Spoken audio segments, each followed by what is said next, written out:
She stood in front of her class and told the truth, but no one believed her. They laughed, doubted, and dismissed her, just because her story didn't fit their picture.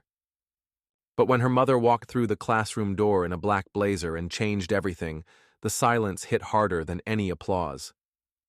This is the story of a girl who was told to sit down and chose to rise instead. The lights in room 204 were too bright that morning. Layla Morrison sat 2 rows from the front, spine straight, fingers twisted in her lap. Today was Family Career Day, and one by one, her classmates stood before the room and announced what their parents did. Banker, real estate agent, lawyer, restaurant owner. The usual parade of respectable professions, met with polite claps and the occasional ooh from the back row. Layla's turn was last. Ms. Kendall, the 5th grade homeroom teacher, called her name with the same tired smile she gave everyone. "Layla, you're up." She stood. Her chair scraped the floor, loud in the silence. Clutching her presentation folder, she walked to the front. Her braids swayed gently at her shoulders. "My mom is an aerospace systems engineer," she said clearly. "She works at Orion Tech. She helps design modules that go into orbit." Silence. One kid snorted. Another tilted his head. Ms. Kendall's expression froze into something unreadable, half smile, half disbelief. "Aerospace?" the teacher echoed. "That's interesting. And what exactly does she do there?"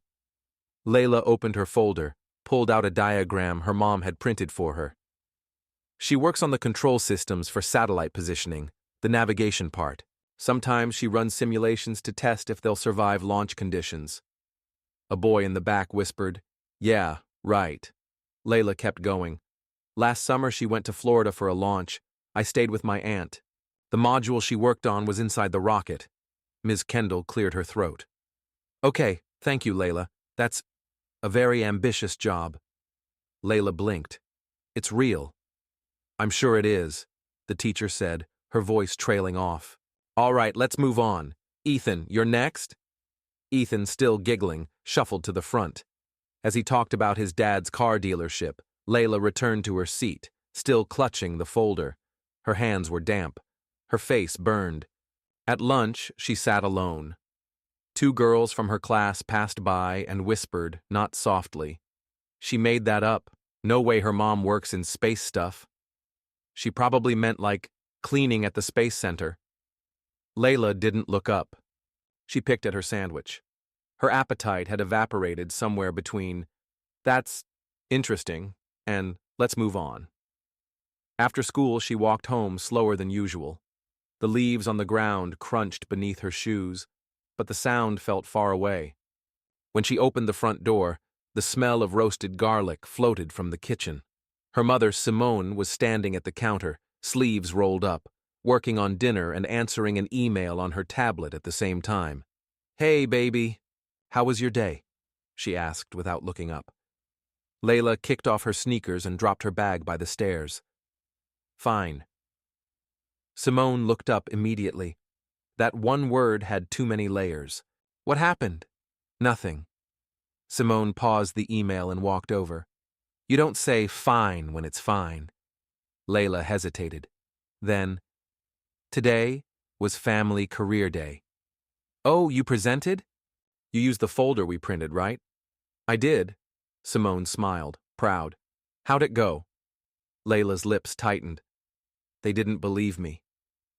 Silence settled in the kitchen. Simone sat down at the table across from her. "Who?" "Everyone. Ms. Kendall." "The class." They laughed. Simone's jaw set. "What did you say?" "That you work at Orion Tech, that you build things that go into orbit." "And?" "They said I made it up, that it's too big for someone like me." Her voice cracked on the last word. Not from crying, but from the weight of trying not to. Simone reached out, placing her hand over Layla's. "Look at me." Layla met her eyes. "You told the truth, and they weren't ready for it." "That's on them, not on you." "They thought I was lying." "I know. People think that sometimes, because of how I look, because of how I talk, because I don't fit their picture of a rocket scientist. But guess what? Layla didn't answer. That never stopped me, and it won't stop you either. Layla swallowed. I didn't know it would feel like that. Simone nodded slowly. First time always hits hard. They sat in silence for a while. Then Simone said, "Want me to come in on Friday? I can do the presentation properly." Layla stared at her. "You would do that? I should have offered in the first place." A small smile tugged at Layla's lips, unsure at first, then stronger. "Okay." That night, as she lay in bed, she stared at the ceiling, replaying the scene over and over. The stairs, the laughter, the way her teacher's voice dipped just enough to make it sound like a joke. She opened her notebook and wrote one sentence. They only laugh when the truth doesn't fit their world. Then she closed it and went to sleep, her folder resting on the chair beside her like a quiet promise. Layla didn't speak much the next morning. She moved through her routine like a ghost wearing a backpack. Her mom watched her carefully over breakfast, noting how her daughter stirred her cereal without eating it. The kitchen felt quieter than usual, the hum of the fridge somehow louder.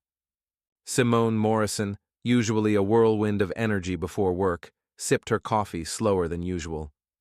"You sure you're okay?" she asked gently. Layla nodded, barely. "Yeah." "You want me to walk you to school?" "I'm not 5. "I didn't say you were." They stared at each other for a moment. Layla's eyes flickered, vulnerable and tired. Simone let the silence hang a moment longer, then simply said, "Okay. Text me if you need anything." Layla left without another word. At school, Ms. Kendall greeted the class with her usual high voice and half smile. But she avoided Layla's eyes. So did most of the students. The air in the classroom had shifted. Not hostile, just strange. Layla could feel it in the way people talked around her, not to her. During math, Ms. Kendall asked for volunteers to solve a word problem on the board. Layla normally would have been the first to raise her hand. She loved numbers. They didn't lie. They didn't smirk. They either added up or they didn't. But this time, she stared at her notebook. The silence stretched. Finally, someone else answered. Wrong. Then another. Still wrong. Ms. Kendall glanced at Layla.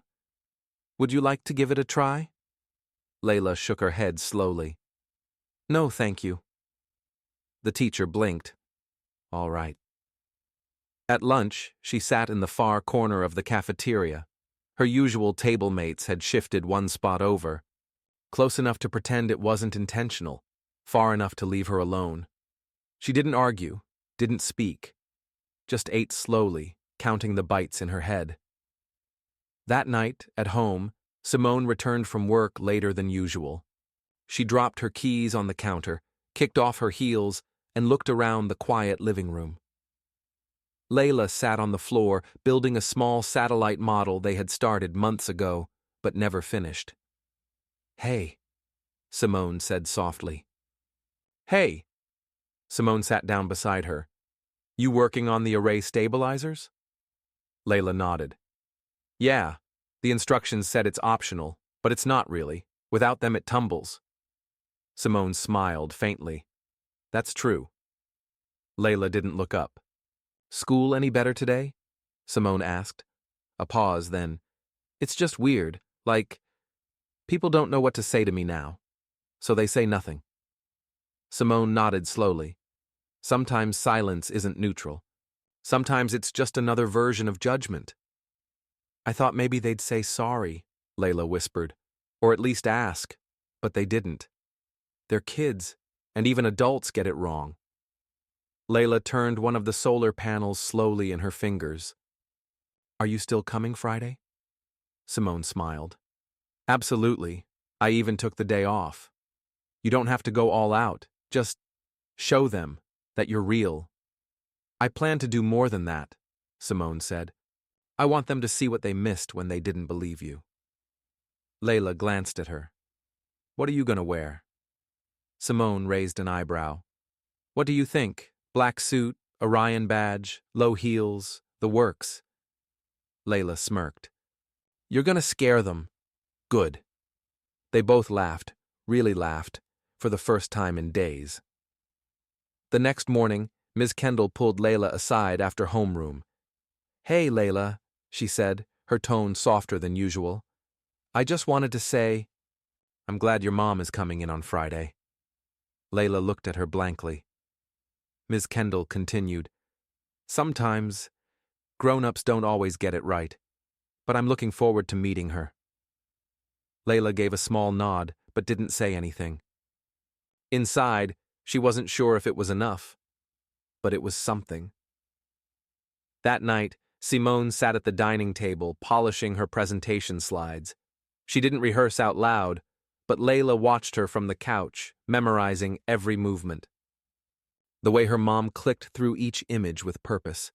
The way she smiled, but never apologized. There was no trace of doubt in her mother's hands, her face, her voice. Later, when Simone turned off the laptop and stood to head upstairs, she paused at the doorway. You nervous? She asked. Layla shook her head. No, not anymore. Simone nodded. Good, because tomorrow, we let the truth speak for itself. Layla smiled quietly. That night, she slept with the folder next to her bed, same one as before. But now it felt heavier, not with proof, but with possibility. Friday morning felt different. The school hallways buzzed like usual, lockers slammed, sneakers squeaked, voices echoed. But Layla moved through it all like she was walking underwater. Not because she was nervous, she wasn't, not anymore. There was something else now, anticipation. And something harder to name, something like quiet power. Her classmates were already in their seats when she entered the room. Ms. Kendall stood near the board, smoothing down her blouse for the third time. She looked up at Layla with a tight-lipped smile and gave a small nod. Layla returned it without emotion. Her folder was clutched in her hand again, but this time, it wasn't armor. It was a signal. They waited. Then came the knock. Ms. Kendall opened the door, and there she was. Dr. Simone Morrison stepped into room 204 like the gravity shifted. Black blazer, Orion Tech badge shining against the lapel, hair pulled back, heels steady and quiet. She smiled, calm but composed, as though she'd done this 100 times before. The class went silent. Even the boys who never stopped whispering sat up straight. Good morning, Simone said. I'm Dr. Morrison. I'm here to talk about what I do for a living, but first I want to talk about what it means to be believed. No one breathed. I heard some of you thought my daughter made up what I do. That's okay. You're not the first. And I'm not here to embarrass anyone. I'm here to give you what I wish I'd had at your age, a glimpse of something that might seem out of reach but isn't. She clicked a remote. The projector lit up behind her with a diagram of a satellite. Not just any satellite, one labeled NE-42 Stabilization Unit, Orion Tech, 2023. The kids leaned forward. This is one of the projects I worked on, Simone said. That unit helps satellites adjust their orientation in orbit. Think of it like trying to keep your phone perfectly still while it's being shaken inside a washing machine. That's the challenge we face in space. A hand shot up. Did it actually go to space? It launched from Cape Canaveral in August, she said. And yes, it's currently orbiting Earth. Another hand. Like, right now? Right now, she said with a small smile. Right above us. The room buzzed.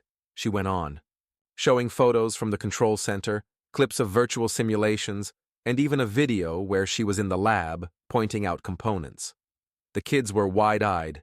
Even Ms. Kendall seemed slightly stunned. Simone paused and looked at them. I want to tell you something important, she said.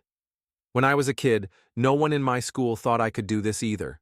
Not because I wasn't smart, but because I didn't look like what they expected. I got used to the stares, the questions, the doubt, but I kept going. She looked at Layla, just for a second. And now, when someone tells me I don't look like a scientist, I say, maybe your idea of a scientist needs an update. The room was dead silent. Ms. Kendall cleared her throat. Thank you, Dr. Morrison. That was incredible. Simone smiled graciously. Thank you for having me. A moment passed. Then, something unexpected happened. One student started clapping, then another, then the whole class joined in. Layla sat still, eyes wide. She didn't smile right away. She didn't need to. Something in her chest had already lifted. The sound of applause wasn't for her, but it was because of her. Simone turned to leave, but before she did, she whispered in Layla's ear. Let me know when you're ready to present your own slides. Layla nodded. After class, students approached her. Not many, but enough. One girl asked if her mom could help her with her science fair idea. A boy said, sorry about before. Another just said, your mom's a boss. Layla shrugged, trying not to smile. Yeah, I know. When she walked home that day, her feet felt lighter. The sidewalks weren't shorter, the buildings hadn't moved, but something in her had shifted, not just because people clapped, not even because they finally listened. It was because she had proof now, and this time, no one could take that away. The following Monday felt unfamiliar in the best way. For the first time in weeks, Layla walked into school without that quiet, sinking feeling in her chest. The hallway chatter, the sound of slamming lockers, even the chaotic morning shuffle. It all felt distant, as though it belonged to someone else's morning, not hers. She passed by two classmates from her math group. They smiled, real smiles. Not wide or dramatic, but genuine. And they didn't look away afterward. They looked at her. During homeroom, Ms. Kendall seemed different too, less rehearsed, less guarded. She welcomed the class with a tone that bordered on thoughtful, as though something had nudged her inward since Friday. I hope you all enjoyed last week's presentations, she said, especially our final guest speaker. It's always powerful to see how the real world connects with the classroom. Layla didn't react. She didn't need to. The weight of proving herself had already lifted. And what replaced it wasn't triumph, it was clarity. At recess, she sat on the edge of the blacktop, her science notebook open, working on a sketch of a stabilizer arm. Across the pavement, two kids from another grade pointed at her and whispered something, but there was no mockery in their faces. Only curiosity. One of them walked up. Hey, he said, your mom's like, in charge of rockets and stuff? Layla looked up. She helps build systems that guide them. That's sick, he paused. Can you help me with my project? I want to do something on space. Layla raised an eyebrow. What kind of project? Not sure, but if it's cool enough, maybe my dad'll stop calling it a waste of time. She closed her notebook slowly. Okay, let's talk. The rest of the day passed quickly. In math, she corrected an error the teacher made during an example, something she wouldn't have dared a week earlier. Ms. Kendall blinked, looked back at the board, and nodded. You're right. Thank you, Layla. Just like that. During quiet reading, Layla caught herself rereading the same sentence 3 times. Her thoughts were somewhere else, not in the story, but in her memory. Simone, standing in front of the class, composed and steady. The way the room shifted. The look on her classmates' faces when they saw a version of reality they'd never considered. After school, as Layla walked home, the city felt louder in a comforting way. Tires on pavement, birds along the wires, kids yelling on porches. Everything was normal. But now, normal didn't feel like something she had to shrink herself inside. When she stepped through the door, Simone was in the kitchen, surrounded by open laptops, a disassembled circuit board, and 2 half-full mugs of cold coffee. Hey, baby, she called without looking up. How was your day? Layla dropped her backpack by the stairs. Good. Simone froze, then turned. Good? Like, actually good, Simone smiled. That a fact? I helped someone with their project, Layla said. I didn't sit alone. Ms. Kendall thanked me. Simone set down the tiny connector she'd been holding. That's 3 miracles in 1 sentence. Layla chuckled. You're the one who started it. Simone walked over and hugged her. A real hug. Not rushed, not routine. One of those hugs where breathing gets slower. After dinner, Layla opened her notebook again, flipping past sketches and half-finished equations. She stopped on a blank page and wrote, Change doesn't always roar. Sometimes it's quiet. Sometimes it walks in wearing a black blazer and tells the truth so loud no one dares to laugh. She stared at the sentence for a while, then underlined it. Later that night, Simone sat on the couch, laptop balanced on her knees, going through work emails. Layla sat beside her, reading a book on engineering design. Halfway through a chapter, she paused. Hey, Mom? Yeah? Do you think people ever forget what they saw? Like, the ones who didn't believe me. Will they go back to how they were? Simone looked at her. Some might. People like comfort. And it's easier to pretend a door was never opened than to admit you ignored it before. Layla nodded slowly. But not all of them. No, Simone said. Not all. Layla leaned her head on her mom's shoulder. That's enough. And it was. Upstairs, in the quiet of her room, she pinned a new drawing to her wall, a satellite, floating above Earth, with the words written below, designed by someone who wasn't supposed to. It wasn't flashy. It wasn't for anyone else to see. But for her, it was the most honest thing she'd ever drawn. The end of the school year came faster than anyone expected. Spring blurred into early summer, and soon the hallways were filled with posters about talent shows, science fairs, and class photo deadlines. Layla moved through the days like someone who had finally found the rhythm of her own story. She didn't walk faster or talk louder, but people heard her now. They saw her. Her name had started to carry weight in subtle ways. A kid in the grade below asked her to review his model for a space habitat. Another student saved her a seat without asking. Teachers looked at her a little differently, not with pity but with precision, like they finally realized she had something to say. One day, after class, Ms. Kendall approached her at her locker. Layla, she said, folding her arms gently, I wanted to thank you for being patient with me and for staying honest, even when it would have been easier not to. Layla nodded, a little unsure how to respond. I made assumptions, Ms. Kendall added, but your grace reminded me how to be better. It wasn't dramatic. There was no crowd, no applause, but it mattered. A week later, the 5th grade class sat for their yearbook photos. They were told to write a short caption under their names. Something fun, a memory, or a prediction for the future. Layla didn't write anything at first. She stared at the blank line for 2 days. Then, with a small smile, she wrote, most likely to launch something into space. She didn't need to explain it. Those who knew, knew. At home, Simone read the caption with a soft chuckle. They finally got it right. On the final day of school, Layla packed her things slowly, carefully folding her drawings, models, and notebooks. Her desk, once a quiet island, was now surrounded by others helping her carry projects. It was strange how quickly a room could shift, but she had learned that change wasn't always loud, it just needed momentum. Outside the school gates, Simone waited by the car, leaning casually against the passenger door. When Layla walked up, her mom opened her arms without a word. They hugged for a long time. In the car, Layla looked out the window, watching other kids say goodbye, parents honk, teachers wave.